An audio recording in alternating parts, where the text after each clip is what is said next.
everyone, it's me Samir from Gamertekia. Today we are gonna unbox a brand new iPhone 11. So let's check it out.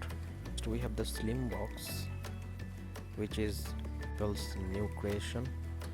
Let's peel the paper. The green color looks actually pretty good. I can feel the premiumness of iPhone by holding it, and it's looking very good. On the back it has dual cameras. Sides are aluminum builded.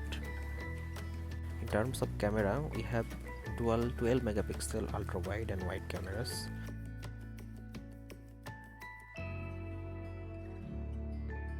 This is the phone itself. Let's check what else are in the box.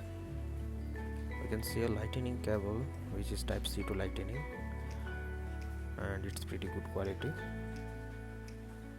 Let's keep it aside. Then we have some documents.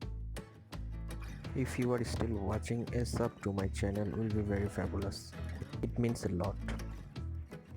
First we have the SIM ejector tool.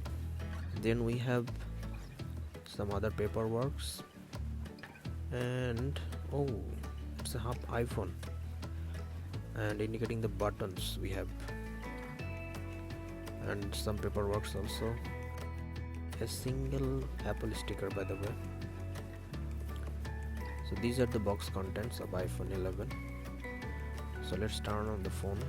I will give you information about its camera, the camera sample and comparison, and speed test, gameplay test, everything else. Until then, stay tuned, take care, bye bye.